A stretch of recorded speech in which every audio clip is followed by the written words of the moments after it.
Welcome to Slash Forward. In this episode, we're going to examine the horrors of travel vlogging with the 2020 supernatural thriller, Death of Me. For more information on black magic talisman that keep you on the knife's edge between life and death, subscribe to the channel. Let's get to it.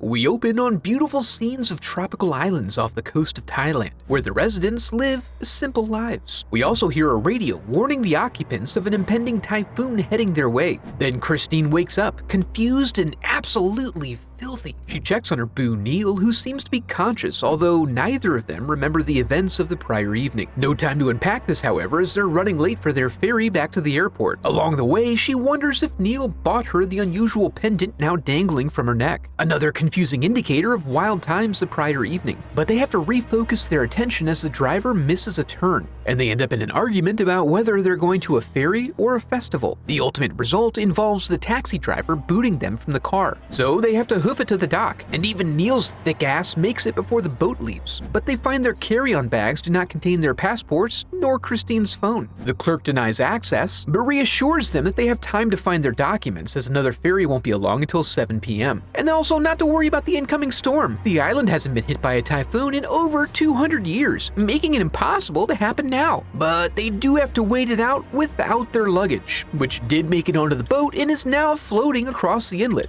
Guys, what is going on here? Unfortunately, when they get back to their Airbnb, the passports and phone are nowhere to be found. While Christine stresses, Neil tries to reassure her that they'll just hit the embassy on the mainland after boarding the boat that previously denied them passage due to a lack of ID. It's all good. Christine takes a moment to find her center clarity and then returns to Neil searching his phone for any photos that may indicate what went down the prior evening. The photos demonstrate things turned frat-like very quickly, but they remember all that. And then they open a 2.5-hour video Neil shot that they definitely don't remember. They play it to find Neil vlogging their drinking tour across the island, which took them to an off-the-beaten-path location where they imbibed a magical island drink. We also witness Christine acquiring the talisman of good health. Very quickly, they observe themselves struggling against the drink's influence as the local islanders look on. The video then helps us out by glitching its way through the boring stuff so it can get us to the good stuff. Our two lovebirds screaming like beasts in someone's front yard. In his zeal, Neil ends up snapping Christine's delicate bird-like neck and rolling her lifeless body into a shallow grave.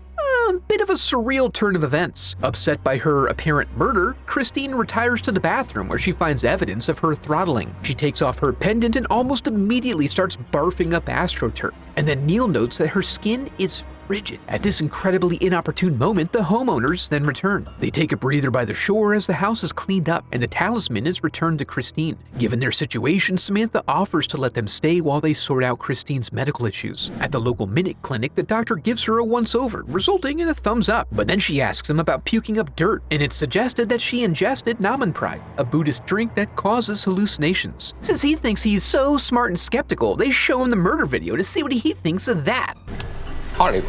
And then he hooks her up with some meds as she begins to actively hallucinate. They take a walk on the beach where Neil decides he's not on board anymore with the idea that he would have ever put violence on her, but then she hallucinates his disappearance, resulting in more confusion about what's real or imagined, and leaving her unsure of what to believe. So they focus instead on figuring out how they're going to spend their remaining time before the next ferry. They decide to grab a quick bite at a nearby cafe, while the mystery festival previously mentioned rolls through. A Grubhub driver stares longingly at Christine's pendant, causing her to take it off again. As a travel journalist, Neil runs off with an aura of childlike wonder to document the parade's lackluster appeal from within its ranks. Meanwhile, Christine becomes almost instantly sick after discarding the necklace, and ends up in the bathroom where she eventually discovers there was a snake in there that was causing all them problems. As Neil continues documenting, someone grabs his phone, distracting him from his job. He catches up with the guy, but only after the video is deleted, and then he goes to find his wife, who is no longer at the table nor in the bathroom. We see that she's busy hooking up with a coven of witches,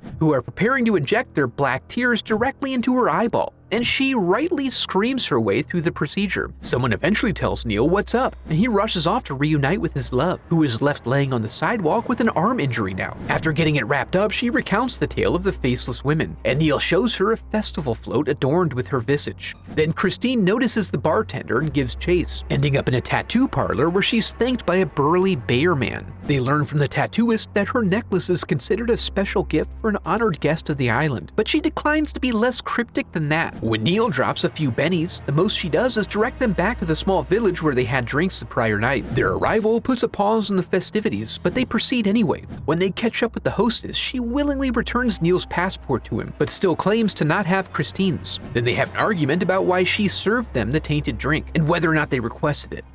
And then the townsfolk are back. Annoyed that everyone talks in riddles around here, they go ahead and head out. When they get back to the house, we learn Neil is hooked up with a neighbor who has a boat and is willing to take them to the mainland. We also learn that Samantha came to the island because she's really into the local folklore, but despite her enthusiasm, she refuses the pendant. Then, as the boat preparations are underway, Christine wanders off to try to get reception on the phone. Neil, enamored with the intricate art of gutting fish, decides that he wants to take up this new hobby, but instead of ruining another man's fish, he practices first on himself. A smart move. After he falls into the water, Christine peers over the edge of the dock in a way that you just know she's laying in a pile of guts right now. She then dreams they're chilling on a beach, only to wake up on a bench. When she comes to, the water has receded and there's no body. She tells a fantastical story to the authorities, but the fisherman from the dock only vouches for seeing her there, not Neil. Despite all the gaslighting, Samantha at least seems somewhat sympathetic to her and demonstrates clear concern for her hydration levels. Then Christine dreams again that Neil is face down in the mud, so she runs to him. But when she arrives, he's been replaced by some nasty hoes who disappear when Samantha calls out to let Christine know that she has Neil on the phone. Unfortunately, the reception is too bad, and she's not able to hear anything or even confirm he was ever there. Despite this, she now says she has a good idea of what's going on and where Neil is located, so she runs off to find him in a car. Along the way, we hear more warnings of the typhoon, which everyone seems to be fairly cavalier about. She gets a warning from Samantha about choosing her actions wisely, and then she heads right on in and up, calling out for Neil. All she finds is a ringing phone, which initiates another hallucination of the faceless ladies, of whom she not only has the audacity to ask a question, which is rude considering, but then she takes it upon herself to tug at their stitches. Then she wakes up on Samantha's couch with no memory. You don't remember?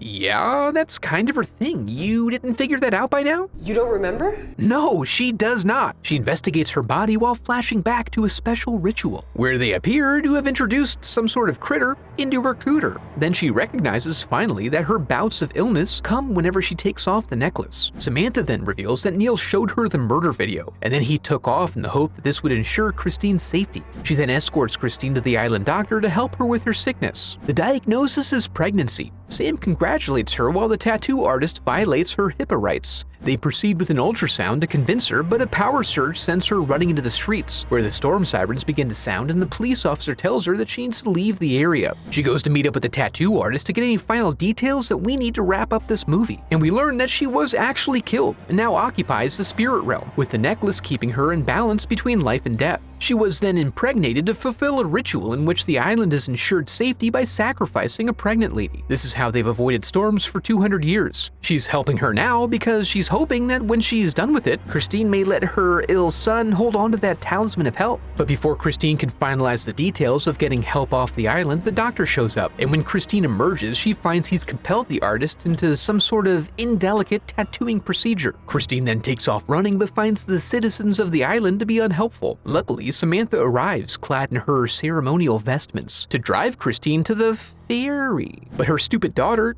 Mommy, she knows, gives away the game. Samantha reveals that the key is to fully believe in the island's magic. That's how she cured herself of the cancer, and how Christine got pregnant despite being told it was impossible for her. She then confirms that Neil is, in fact, fully dead. So Christine buckles up and decides to do a little test of whether or not the island can heal a bullet to the face, and it appears that it cannot. She then runs into the woods until swooped up by the island cultists, who deposit her at the prime spot for maximizing magical impact. She wakes up after nightfall and finds they've all been eagerly awaiting her arrival, very thankful for her willingness to sacrifice herself for their continued safety. Then they get to ritualizing, which mostly involves staring at her. Then her seductress steps up and tries to walk back the events of the day to make it seem like this came about of Christine's own choice and free will, as is required by the magic. Then it's time for the final stage of the procedure, which involves stitching her eyeballs shut. She passes out and dreams of Neil, who compels her to wake back up, which she does and then demonstrates that's what free will actually looks like. She's then warned that if she chooses life for herself, all the others will die, but she's not totally convinced that this is all real, possibly the downside of instilling psychological confusion through hallucinogens. So she runs straight out to a boat and rides it directly into the eye of the storm as the villagers come to send her off from the shore. The next day we learn that this time the only casualty of the typhoon was this tiny island. Mainland Thailand and the surrounding areas were completely spared. This is a fact that is of no concern to Christine because they find her dead in her life raft floating in the ocean. I have a website set up where you can support the channel through donations or merch. I'd like to take a moment to give a huge thanks to my donors memorialized in the Hall of Headshots.